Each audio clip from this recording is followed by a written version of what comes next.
chat. You've had some strange occurrences that led you to the next job further down the path. And probably one of the most interesting revolves around you calling Michael Jackson out in the press over the Beatles catalog. Right. Learned a huge lesson from that, that basically say what you think.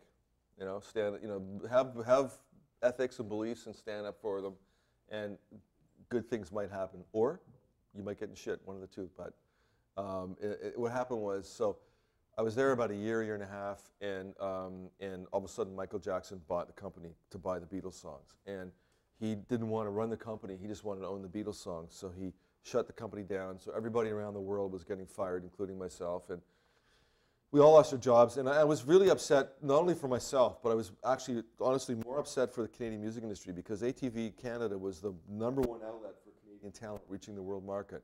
You know, not starting with, ending with me getting What About Love out there, but before that, you know, all the bands that they had signed, and they had signed and developed a guy named Eddie Schwartz, who wrote Hit Me With Your Best Shot for Pat Benatar. They had signed and developed Aldo Nova. And so this was like the #1 wave to get out of Canada if you're a Canadian artist. And I thought that this was really bad for the Canadian music industry. So I got a call from Nick Cruin, who was a reporter for the Canadian trade magazine called The Record. And he said, "You're my last chance. I've been trying to get people at ATV to talk on the record about this, and nobody will." And he said, "Well, you talk to me." And I thought, well, I got nothing to lose because I'm losing my job and I got nowhere to go. So I said, "Sure, I'll talk to you." And he said, "So what do you think of all this?" And I said, "Well, I got nothing to lose, and if I'm going to go down, I might as well go down in flames and say what I really think, and just maybe somebody might notice me, the explosion, if I manage to create an explosion." This is like idiotic, but this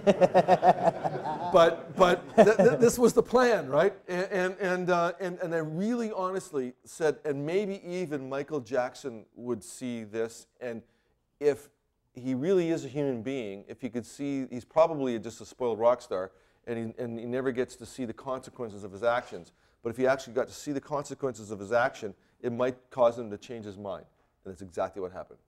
Because this guy printed it. I called him, I said, you know, he cultivates an image of being a caring religious person. He just turns out to be another ruthless mogul, and he's going to destroy the Canadian music industry or something like this. And so it got he printed it in the Canadian magazine, and it got picked up by an American wire service. And all of a sudden I was being quoted all over the US on radio and TV, calling Michael Jackson a ruthless mogul and all these other things. And so he saw it. And he actually went to his lawyers and he said, "Is this guy right? Are we doing the right thing here? Maybe we should be making a commitment to these writers in this catalog?" And of course they all said, "Well, sure, Michael." And so he said, "Okay, go hire him then." So they had CBS Songs Canada hire me to go work on the ATV stuff at the request of Michael Jackson. And so now I'm working for CBS Songs.